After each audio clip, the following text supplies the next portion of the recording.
ഈ മണിക്കൂറിലെ ഏറ്റവും പ്രധാന വാർത്തകളുമായി ലൈവ് ന്യൂസ് ആരംഭിക്കുന്നു. ഇടുക്കി ഡാമിന്റെ 2, 3, 4 ഷട്ടറുകൾ 80 സെന്റിമീറ്റർ വീണ്ടും ഉയർത്തി. 150 ക്യുമെക്സ് ജലമാണ് ഇപ്പോൾ പുറത്തേക്ക് ഒഴുക്കുന്നത്. ഉച്ചയോടെ 200 ക്യുമെക്സ് ജലം ഒഴുക്കും. വിവരങ്ങൾ ശ്രീകാന്ത് നൽകും ഇടുക്കിയിൽ നിന്ന്. ശ്രീകാന്ത്, എന്താണ് ഏറ്റവും ഒടുവിലത്തെ സാഹചര്യം? ഇത്രയും വെള്ളം പുറത്തേക്ക് ഒഴുക്കുമ്പോഴും ജലനിരപ്പ് ഉയരുന്നുണ്ട്. മഴ ഈ വൃഷ്ടി പ്രദേശങ്ങളിൽ ഇപ്പോഴും തുടരുന്നുണ്ടെന്ന് വേണം കരുതാൻ, അല്ലേ? തീർച്ചയായും അങ്ങനെ തന്നെയാണ് കരുതേണ്ടത് വിജയകുമാർ. അതായത് 2385.70 അടിയായി ഇടുക്കി അണക്കെട്ടിലെ ജലനിരപ്പ് ഉയർന്നു കഴിഞ്ഞു. നിലവിലിപ്പോൾ ഈ അണക്കെട്ടിലേക്ക് വൃഷ്ടിപ്രദേശങ്ങളിൽ നിന്നും മഴ പെയ്ത് ഒഴുകിയെത്തുന്ന ജലത്തിന്റെ അളവ് കൂടിയിട്ടുണ്ട്. മുല്ലപ്പെരിയാറിൽ നിന്നും ഒഴുകിയെത്തുന്ന ജലത്തിന്റെ അളവും വലിയ തോതിൽ വർദ്ധിച്ചിട്ടുണ്ട്. ഇതിനാലാണ് ഈ പുറത്തേക്കൊഴിക്കുന്ന ജലത്തിന്റെ അളവ് കൂട്ടാൻ തീരുമാനിച്ചത്. 3 ഷട്ടറുകൾ 2, 3, 4 ഷട്ടറുകൾ 80 സെന്റിമീറ്റർ വീതം ഉയർത്തി അതിൽ നിന്നും 180 ക്യുമെക്സ് ജലം പുറത്തേക്ക് വിടുന്നുണ്ട്. അതായത് 1.5 ലക്ഷം ലിറ്റർ വെള്ളമാണ് ഇപ്പോൾ പുറത്തേക്കൊഴുക്കുന്നത്. പക്ഷേ പെരിയാറിന്റെ ഇരു കരകളിലുമുള്ളവർ ജാഗ്രത പാലിച്ചാൽ മതി, ആശങ്കയ്ക്ക് വകയില്ല എന്നുള്ളത് തന്നെയാണ് നിലവിൽ ഇപ്പോഴും അധികൃതർ അറിയിക്കുന്നത്. ഉച്ചയോടെ 200 ക്യുമെക്സ് ജലം ഒഴുക്കിവിടാൻ ധാരണയായിട്ടുണ്ട്. പക്ഷേ അതിൽ അന്തിമ തീരുമാനമെടുത്തിട്ടില്ല. അതിനുള്ള പേപ്പർ വർക്കുകൾ നടക്കുന്നു എന്നുള്ളതാണ് പറഞ്ഞിട്ടുള്ളത്. അത് ഉത്തരവായി പുറത്തിറങ്ങാൻ ഏതാണ്ട് ഉച്ചയോടടുക്കും 1 മണിയെങ്കിലും ആകും. അങ്ങനെയെങ്കിൽ 3 മണിക്കോ 5 മണിക്കോ ആയിരിക്കും ഈ 200 ക്യുമെക്സ് ജലം എന്ന രീതിയിൽ ഈ ഒഴുക്കിവിടാൻ പോകുന്നത്. ഇപ്പോൾ ഉയർത്തി വെച്ചിട്ടുള്ള ആ 3 ഷട്ടറുകൾ വഴി തന്നെയാകും ഈ 200 ക്യുമെക്സ്, അതായത് 2 ലക്ഷം ലിറ്റർ ജലം പുറത്തേക്ക് ഒഴുക്കിവിടുന്നത്. അപ്പോഴും പെരിയാറിൽ അല്പം ജലനിരപ്പ് ഉയരും എന്നതൊഴിച്ചാൽ വീടുകളിലേക്ക് വെള്ളം കയറില്ല എന്ന് തന്നെയാണ് അധികൃതർ ചൂണ്ടിക്കാണിക്കുന്നത്. ശ്രീകാന്താണ് വിവരങ്ങൾ പങ്കുവച്ചത്. ഇടുക്കി ഡാമിൽ ഇപ്പോഴും ജലനിരപ്പ് ഉയരുകയാണ്. കൂടുതൽ വെള്ളം പുറത്തേക്ക് ഒഴുക്കിവിടും. പെരിയാറിന്റെ തീരത്തുള്ളവർ ജാഗ്രത പാലിക്കണമെന്ന നിർദ്ദേശം നൽകിയിട്ടുണ്ട്. പക്ഷേ ആശങ്കപ്പെടേണ്ട സാഹചര്യമില്ല. വെള്ളം സുഗമമായി കടലിലേക്ക് ഒഴുകുന്ന അവസ്ഥയാണ് ഇപ്പോഴും ഉള്ളത്. അതുകൊണ്ട് ആശങ്ക വേണ്ട. പക്ഷേ കുറെ കൂടി ശ്രദ്ധിക്കണം എന്ന മുന്നറിയിപ്പ് നൽകുന്നുണ്ട്. മുല്ലപ്പെരിയാർ ഡാമിലെ ജലനിരപ്പ് 139 അടിയായി ഉയർന്നു. ഡാമിലേക്കുള്ള നീരൊഴുക്ക് ഇപ്പോഴും ശക്തമാണ്. നിലവിൽ തുറന്നിരിക്കുന്ന ഷട്ടറുകൾ കൂടുതൽ ഉയർത്തി തീരത്തെ വീടുകളിൽ വെള്ളം കയറാൻ സാധ്യതയുണ്ട്. അതുകൊണ്ട് ആ മേഖലയിൽ കൂടുതൽ ആളുകളെ മാറ്റിപ്പാർപ്പിക്കേണ്ടി വരും. രാഹുൽ വിജയൻ വിശദാംശങ്ങൾ നൽകും. രാഹുൽ, എന്താണ് അവിടുത്തെ സാഹചര്യം? ഈ വീടുകളിലേക്കൊക്കെ വെള്ളം കയറി തുടങ്ങിയിട്ടുണ്ട് ഇപ്പോഴും തോന്നുന്നു, അല്ലേ? എത്ര കുടുംബങ്ങളെ മാറ്റിപ്പാർപ്പിക്കേണ്ടി വരും ഉടനെ?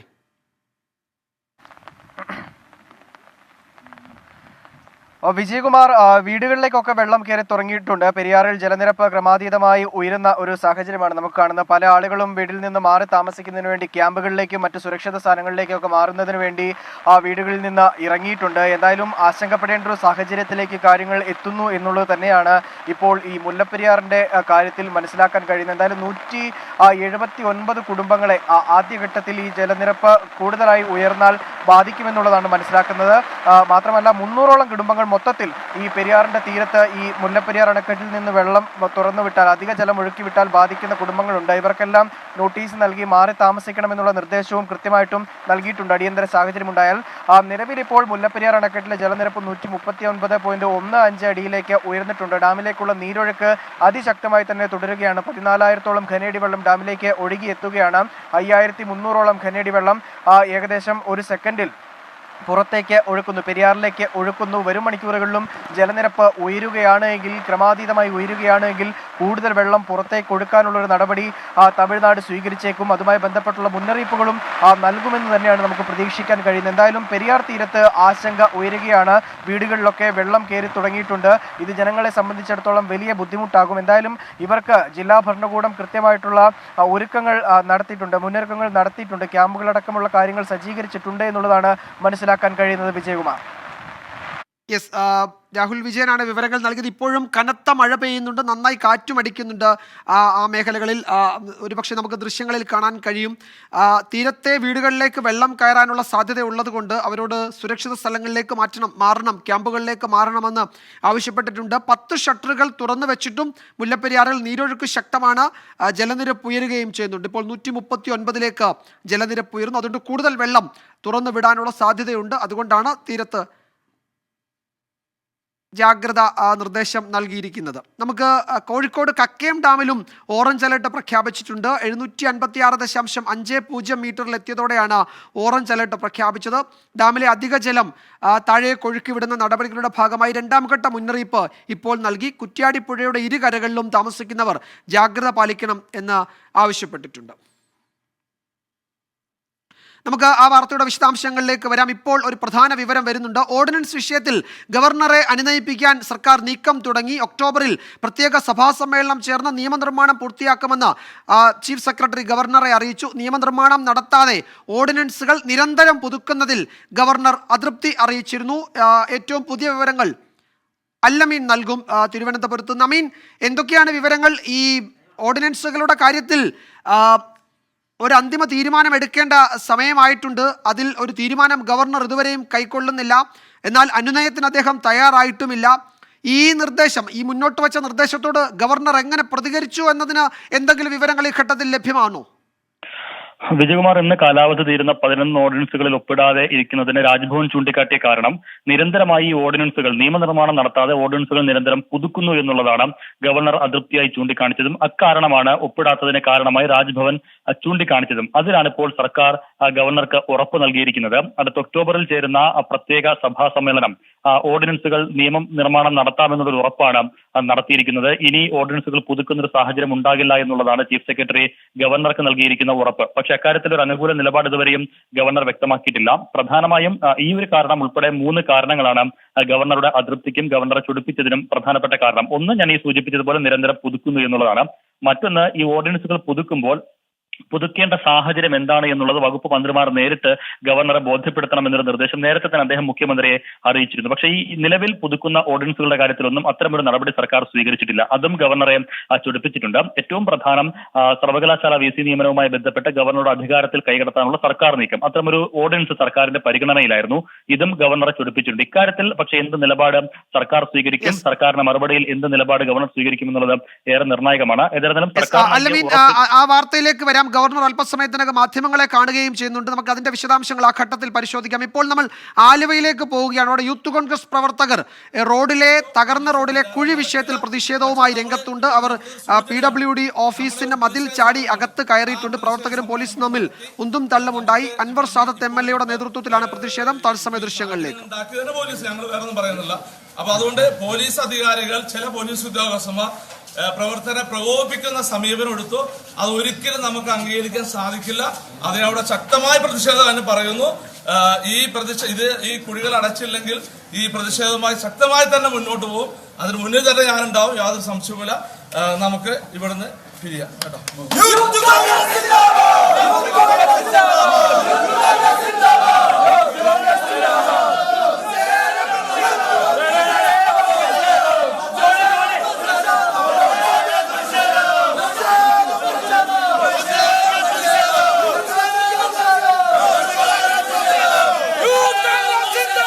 ആലുവയിൽ യൂത്ത് കോൺഗ്രസ് പ്രവർത്തകർ PWD ഓഫീസ് മതിൽ ചാടിക്കയറി അകത്ത് കയറുകയും ഓഫീസിനകത്ത് കയറുകയും പൊതുമരാമത്ത് വകുപ്പിലെ ഉദ്യോഗസ്ഥരുമായി വാക്കേറ്റം ഉണ്ടാവുകയും ഒക്കെ ചെയ്തു. പോലീസ് അവരെ ഇപ്പോൾ അവിടെ നിന്നും മടക്കി അയക്കുകയായിരുന്നു. അൻവർ സാദത്ത് MLA നേതൃത്വത്തിലായിരുന്നു ആ പ്രതിഷേധം. റോഡിലെ കുഴി അടയ്ക്കുന്നതിൽ ഇനിയും കാലതാമസം ഉണ്ടായാൽ ശക്തമായ പ്രതിഷേധ പരിപാടികളുമായി മുന്നോട്ട് പോകുമെന്നാണ് യൂത്ത് കോൺഗ്രസ് മുന്നറിയിപ്പ് നൽകിയത്.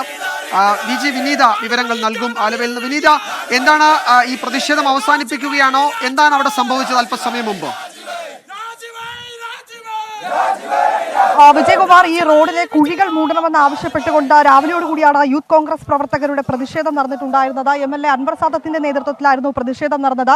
ആലുവ PWD ഓഫീസിലേക്കായിരുന്നു ഇവരുടെ ഒരു പ്രതിഷേധ മാർച്ച് ഉണ്ടായിരുന്നത്. എന്നാൽ ഓഫീസിന് മുന്നിലേക്ക് കടക്കുന്നതിന് മുൻപ് തന്നെ ഈ പ്രവർത്തകരെ പോലീസ് ബാരിക്കേഡ് ഉപയോഗിച്ചുകൊണ്ട് തടഞ്ഞിട്ടുണ്ടായിരുന്നു. ഒപ്പം തന്നെ മറ്റു ആംബുലൻസിന് ഇതുവഴി കടന്നു പോകുന്നതിനും മറ്റുമായി പോലീസ് വഴിയൊരുക്കുന്ന ഒരു സാഹചര്യം കൂടി ഉണ്ടായിരുന്നു. നേരത്തെ തന്നെ ഇത്തരത്തിലേക്ക് സമരം ഉണ്ടാകുന്നതിന് ഉൾപ്പെടെയുള്ള കാര്യങ്ങൾ അറിയിച്ചിരുന്നു. ആംബുലൻസിന് കടന്നു പോകാൻ മറ്റു വഴി ഉണ്ടായിരുന്നു ഉണ്ടായിരുന്നിട്ട് കൂടി ഇതിലെ കൂടി കടത്തി വിട്ടു എന്നുള്ളതാണ് പ്രവർത്തകരുടെ ഒരു ആരോപണം. ഇതിനിടയിൽ ചില പ്രവർത്തകർ ഈ PWD ഓഫീസിന്റെ മതിൽക്കെട്ട് ചാടി ഓഫീസിനുള്ളിലേക്ക് കടക്കുന്ന ഒരു സാഹചര്യമാണ് ഉണ്ടായിരുന്നത്. തുടർന്ന് പോലീസ് എത്തി അവരെ അവിടെ നിന്ന് മാറ്റുകയും ചെയ്തിട്ടുണ്ട്. ഇപ്പോഴും പ്രവർത്തകർ ഇവിടെ തരിച്ചുകൂടിയിരിക്കുകയാണ്.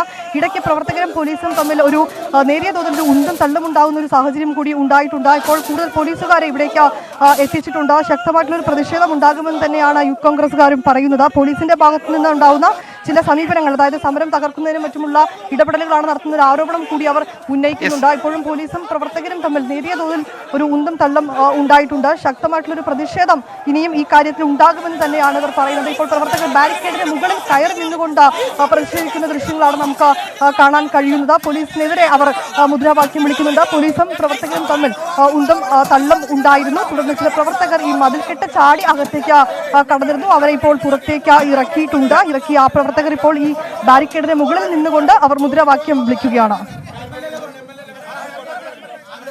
ഇവയിൽ യൂത്ത് കോൺഗ്രസ് പ്രവർത്തകരും പോലീസും തമ്മിൽ നേരിയ സംഘർഷമുണ്ട്. റോഡിലെ കുഴി അടയ്ക്കുന്ന വിഷയത്തിലാണ് യൂത്ത് കോൺഗ്രസിന്റെ പ്രതിഷേധം. ഈ വിഷയത്തിൽ അല്പസമയത്തിനകം പ്രതിപക്ഷ നേതാവ് VD സതീശൻ മാധ്യമങ്ങളെ കാണുന്നുണ്ട്. ഒരു രാഷ്ട്രീയ വിഷയമായി ഇതിനെ പ്രതിപക്ഷം ഏറ്റെടുത്തിരിക്കുകയാണ്. അതിന്റെ സൂചനകൾ പല മേഖലകളിൽ നിന്നും ഇന്ന് വരുന്നുണ്ട്. നമുക്ക് ഈ വാർത്തയുടെ മറ്റു വിവരങ്ങളിലേക്ക് വരാം. VD സതീശൻ മാധ്യമങ്ങളെ കാണുന്നു. തത്സമയ ദൃശ്യങ്ങളിലേക്ക്.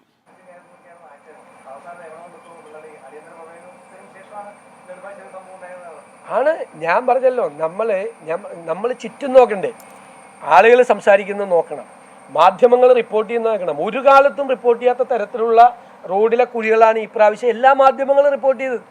എല്ലാ മാധ്യമങ്ങളും. നമ്മളൊക്കെ സംസ്ഥാനത്ത് യാത്ര ചെയ്യുന്ന ആളിനല്ലേ, മുഴുവൻ സമയത്ത് യാത്ര ചെയ്യുന്ന ആളിനല്ലേ. നേരത്തെ യാത്ര ചെയ്യുന്നവരും ഇപ്പോൾ യാത്ര ചെയ്യുന്നതും തമ്മിലുള്ള വ്യത്യാസം നമ്മൾ അനുഭവിച്ചുകൊണ്ടിരിക്കുകയല്ലേ. അത്രമാത്രം വലിയ കുഴികളാണ്. പ്രത്യേകിച്ച് വണ്ടി വെട്ടിക്കുക, കുഴി കാണുമ്പോൾ പെട്ടെന്ന് മുമ്പിൽ കാണുമ്പോൾ കുഴി വെട്ടിക്കുമ്പോഴാണ് ഏറ്റവും കൂടുതൽ അപകടം ഉണ്ടാവുന്നത്. അല്ലെങ്കിൽ കുഴിയിൽ ചെന്ന് വീണിട്ട് 2 വീലറുകൾ മറിയുമ്പോഴാണ് വേറെ വണ്ടി വന്ന് കയറി അപകടം ഉണ്ടാകുന്നത്. ഈ അപകടങ്ങൾ ഇന്നും കണ്ടില്ലേ, 2 കുഞ്ഞുങ്ങൾ, സൈക്കിളിൽ പോയ 2 കുഞ്ഞുങ്ങൾ മറിഞ്ഞു വീണതിൻ്റെ ചിത്രം. ഇത് അദ്ദേഹം മാത്രം കാണുന്നില്ല, പൊതുമരാമത്ത് മന്ത്രി. എന്തുകൊണ്ട് എല്ലാം ഗംഭീരമാണെന്നാണ്, മാതൃകാപരമായിട്ടുള്ള പ്രവൃത്തിയാണ്. നമ്മൾ അദ്ദേഹത്തെ അഭിനന്ദിക്കണമെന്ന് പറയുന്നത്. ഞങ്ങൾ അഭിനന്ദിച്ചിട്ടുണ്ട്. ശ്രീ G. സുധാകരൻ മന്ത്രിയായിരുന്ന സമയത്ത് ഞാൻ അദ്ദേഹത്തെ അഭിനന്ദിച്ചിട്ടുണ്ട്. ചില കാര്യങ്ങൾ അദ്ദേഹം ചെയ്തപ്പോൾ മന്ത്രി, ഇപ്പോഴത്തെ പൊതുമരാമത്ത് മന്ത്രി പഴയ പൊതുമരാമത്ത് മന്ത്രിയെ കണ്ട് സംസാരിച്ച് കുറേ കൂടി ഉപദേശങ്ങൾ സ്വീകരിക്കണം. സാമാന്യം ഭംഗിയായി കാര്യങ്ങൾ ചെയ്ത ഒരാളാണ്. അങ്ങനെ രാഷ്ട്രീയമാണെങ്കിൽ ഞങ്ങൾ G. സുധാകരനെ എതിർക്കില്ലായിരുന്നു, ഞങ്ങൾ പറഞ്ഞിട്ടുണ്ട്. അപ്പോൾ അദ്ദേഹത്തിനോടൊരു കാര്യം പറഞ്ഞാൽ അദ്ദേഹം വളരെ ഗൗരവത്തോടു കൂടി, ഞങ്ങളൊക്കെ ഒരു കാര്യം അദ്ദേഹത്തെ ഫോണിൽ വിളിച്ച് പറഞ്ഞാൽ അദ്ദേഹം വളരെ ഗൗരവത്തോടു കൂടി അത് കൈകാര്യം ചെയ്ത് തിരിച്ചു വിളിച്ചു പറയും. എന്നിട്ട് തെറ്റ് പറ്റിയിട്ടുണ്ടെങ്കിൽ തെറ്റ് പറ്റിയെന്ന് പറയും. ഉദ്യോഗസ്ഥന്മാർ തെറ്റ് പറ്റിയിട്ടുണ്ടെങ്കിൽ അവരെ ശാസിക്കും, അല്ലെങ്കിൽ നടപടിയെടുക്കും. അല്ലാതെ അവർ പറഞ്ഞ കേട്ടിട്ട് പറയല്ല അദ്ദേഹം ചെയ്തിരുന്നത്. അപ്പോൾ പുതിയ പൊതുമരാമത്ത് മന്ത്രി സ്വാഭാവികമായിട്ട് അദ്ദേഹത്തിന് പരിചയക്കുറവ് കാണും. അപ്പോൾ പഴയ ആളുകളോട് പോയി സംസാരിച്ച് കാര്യങ്ങളൊക്കെ മനസ്സിലാക്കിയിട്ട് വേണം സംസാരിക്കാൻ. അല്ലെങ്കിൽ ഇത്തരം കാര്യങ്ങൾ ചൂണ്ടിക്കാണിക്കുമ്പോൾ വിമർശനവും രാഷ്ട്രീയം നമ്മൾ കലർത്തുമൊന്നുമല്ല. നമുക്ക് ഈ വിഷയം പരിഹരിക്കാൻ വേണ്ടല്ലോ നമ്മൾ പറയണം. അല്ലാതെ നമുക്ക് കേരളത്തിലെ കുഴി കൊണ്ട് നമുക്ക് എന്ത് രാഷ്ട്രീയമാണുള്ളത്?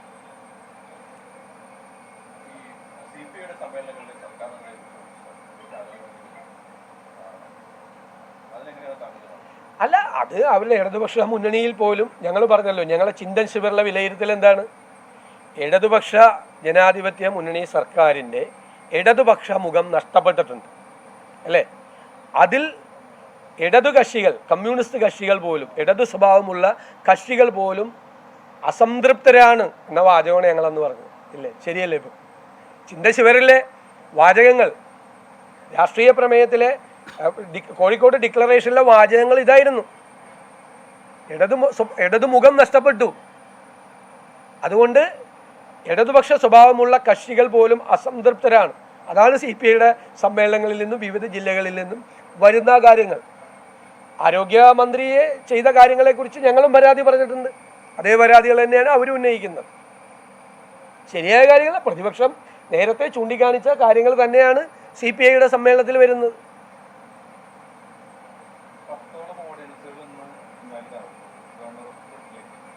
അത് ഗവർണർ അത് ഒപ്പിടുകയോ ഇല്ലെന്ന് അറിയട്ടെ, എന്നിട്ടല്ലേ നമ്മൾ പറയേണ്ട കമൻറ്റ്. ഗവർണർ അത് ഒപ്പിടുകയോ ഇല്ലെന്ന് നോക്കട്ടെ, അദ്ദേഹം അത് ഒപ്പിടുകയോ ഇല്ലെന്ന് അറിയട്ടെ.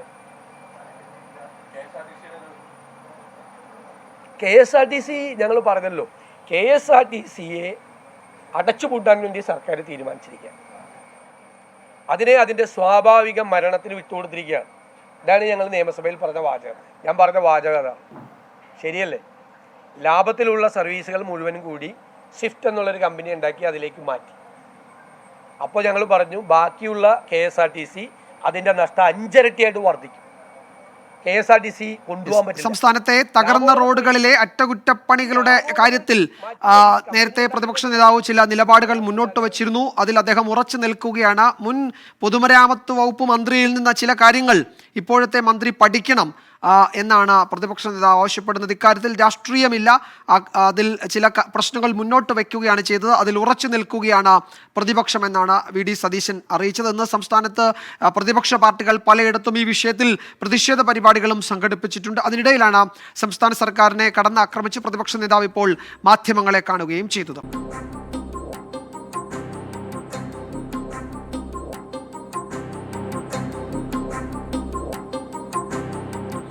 ലൈവ് ന്യൂസിലേക്ക് വീണ്ടും സ്വാഗതം. ഇപ്പോൾ ഗവർണർ മാധ്യമങ്ങളെ കാണുകയാണ് ഡൽഹിയിൽ. തത്സമയ ദൃശ്യങ്ങൾ. Position is that the constitution requires me to apply my mind. Why I am there in Kerala? Why any governor is there in his office? To ensure that the business of the government is conducted in accordance with constitution and law.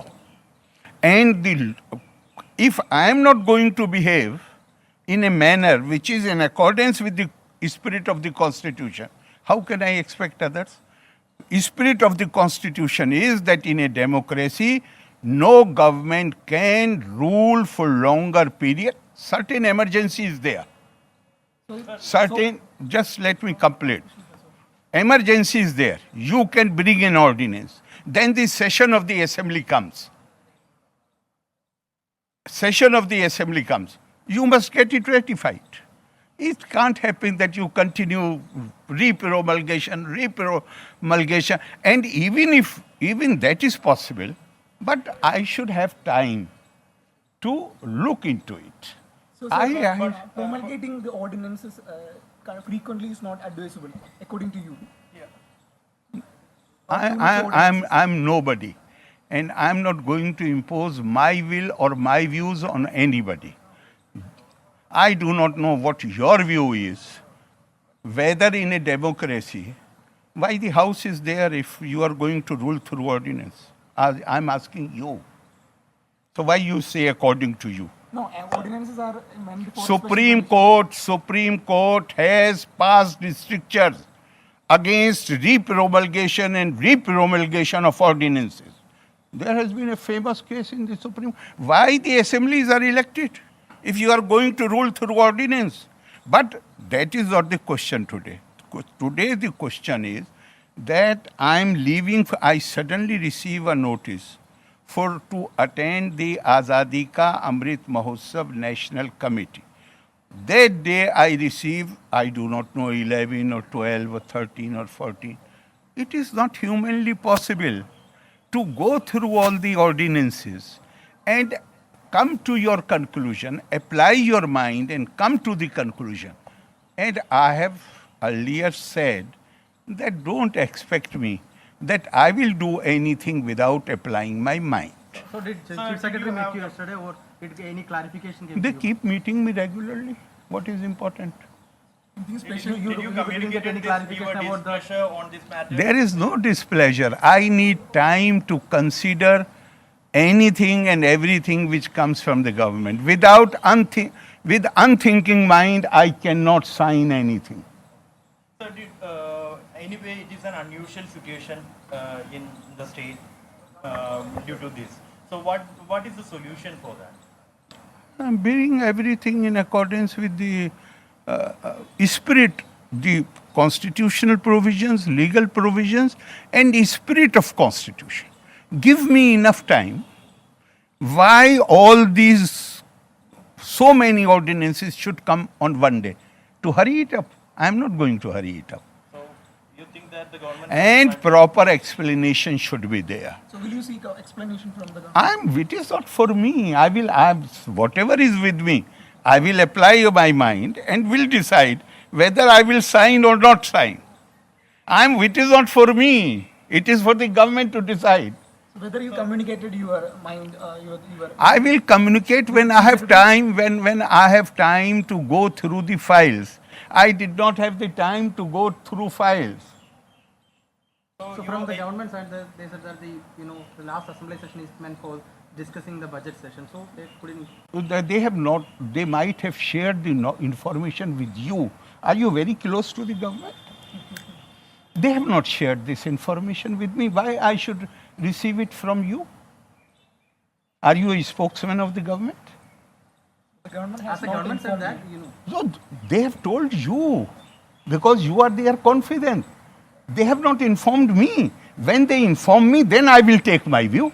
Why I should take my view on your information? So, sir, So whether that you means communicated there is your- a communication issue. I don't know how to explain to you.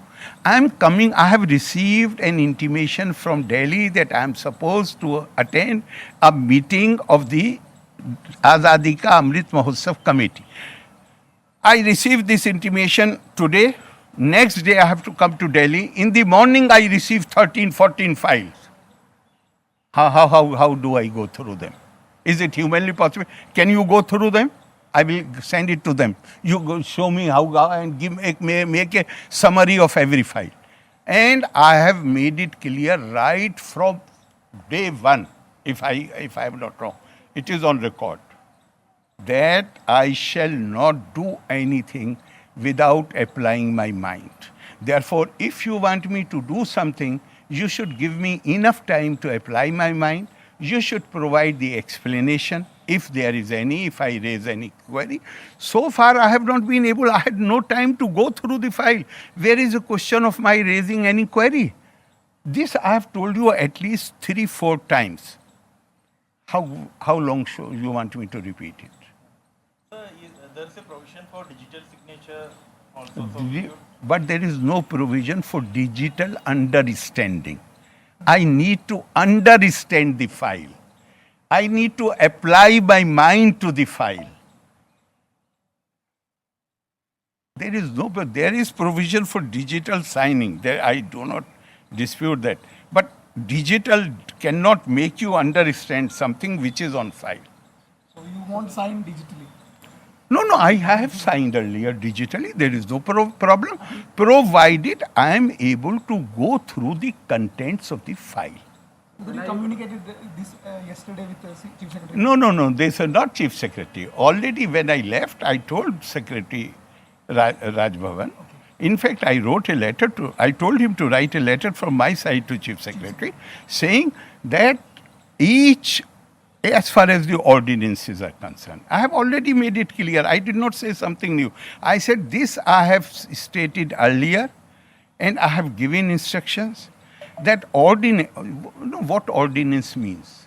Ordinance means you are cutting through the normal procedure. So when you cut through normal procedure, then some explanation is needed.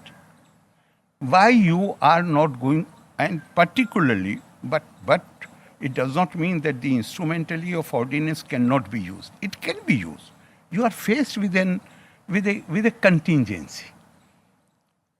Assembly session is not there. So you can bring an ordinance, there is no problem. But re-promulgation of the ordinance, in between session has been held, then there should be an explanation why you want to continue with these emergency measures. will you sought any assurance from the government? Where is the question? My problem is with you. You are most welcome, but my problem is with you when you start talking to me on behalf of the government. Have they asked you to seek this assurance from me? Then they can talk to me. They can talk to me.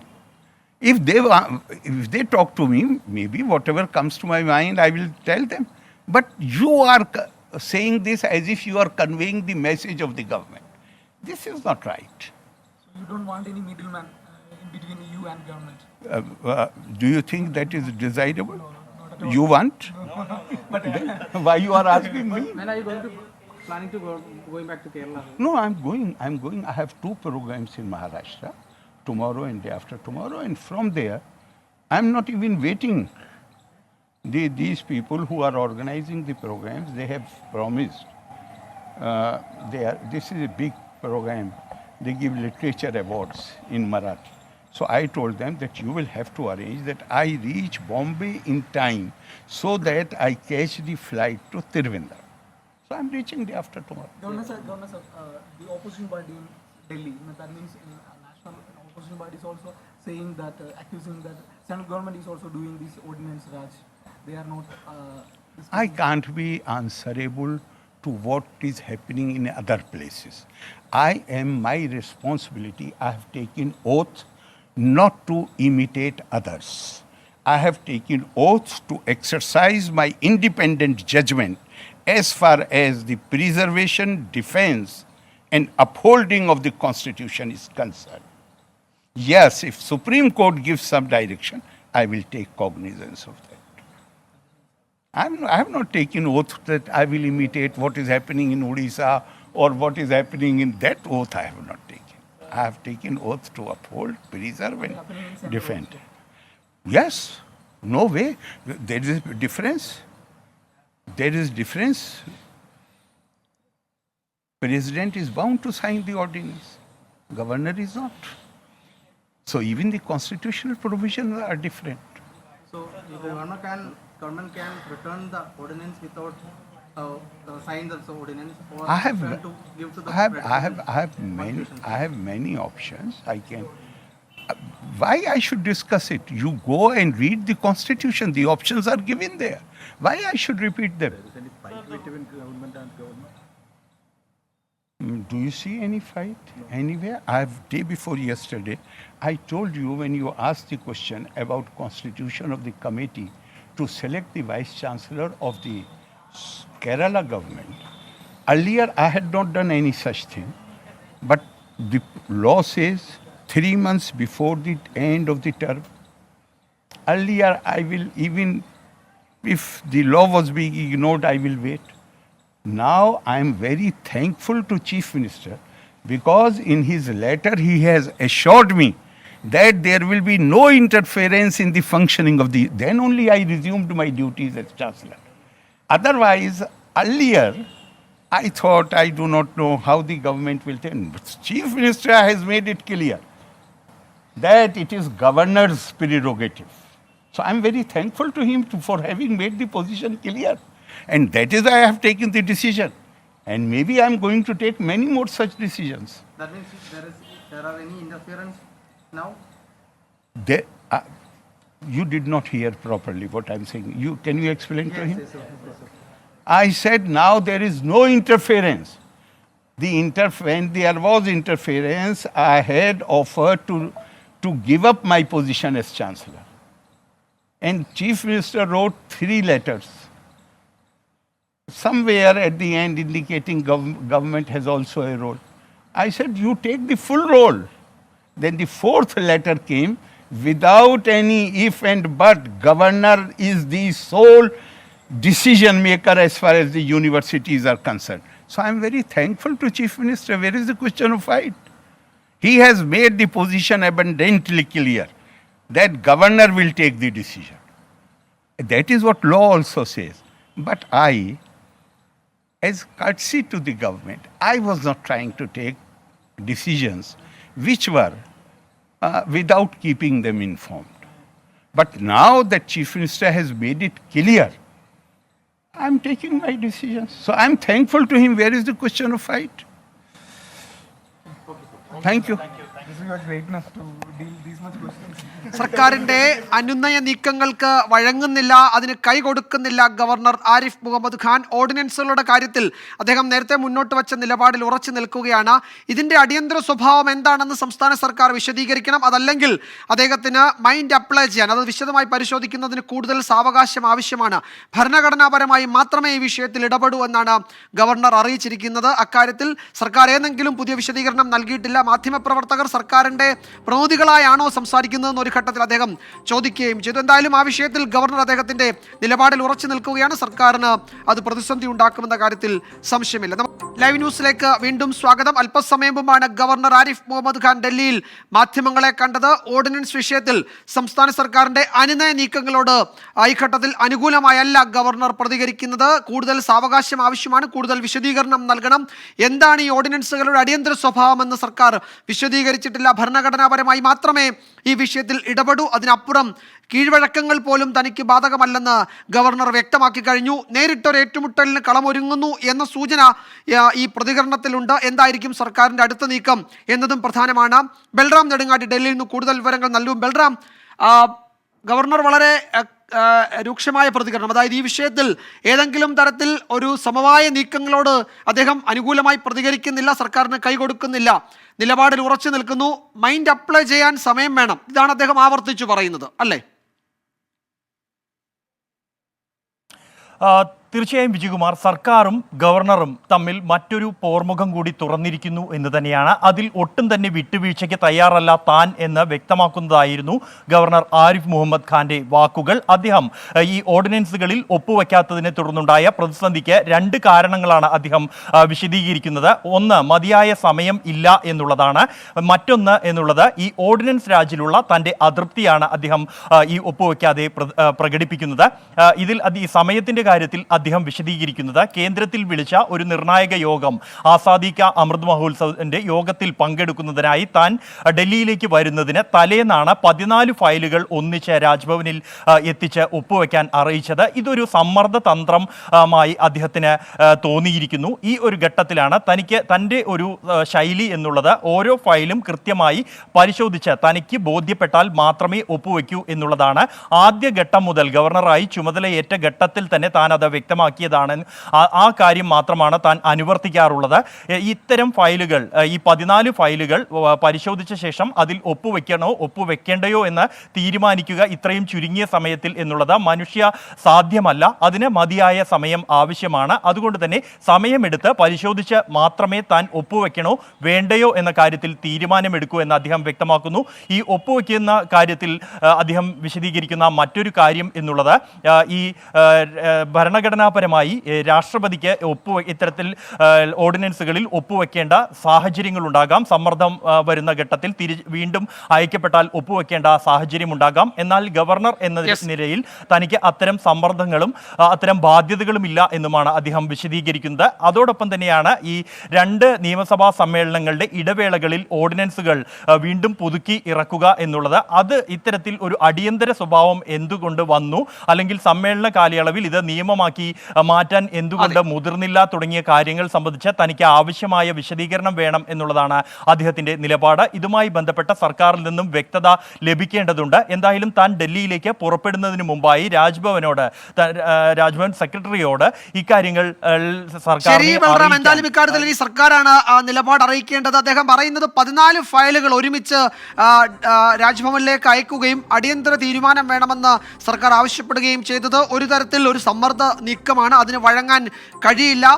ഫയലുകളിൽ ഒപ്പുവെക്കുന്നത് വിശദമായി പഠിച്ചു മാത്രമേ ഉള്ളൂ. അത് തൻ്റെ ഒരു ശീലമാണ്, രീതിയാണ്. അത് ഭരണഘടനാപരമായി മാത്രമേ ഈ വിഷയത്തിൽ ഇടപെടൂ. അല്ലെങ്കിൽ അതിൻ്റെ അർജൻസി എന്താണെന്ന് സർക്കാർ ബോധ്യപ്പെടുത്തണം. ഇതുവരെ അത്തരം ഒരു തീരുമാനം സർക്കാരിൻ്റെ ഭാഗത്തുനിന്ന് ഉണ്ടാവാത്ത പശ്ചാത്തലത്തിൽ അത് വിശദമായി പരിശോധിച്ച ശേഷമല്ലാതെ നടപടിയിലേക്ക് പോകാൻ കഴിയില്ലെന്നാണ് ഗവർണർ ആവർത്തിച്ച് അറിയിച്ചിരിക്കുന്നത്. ലൈവ് ന്യൂസിൽ ഒരിടവേള.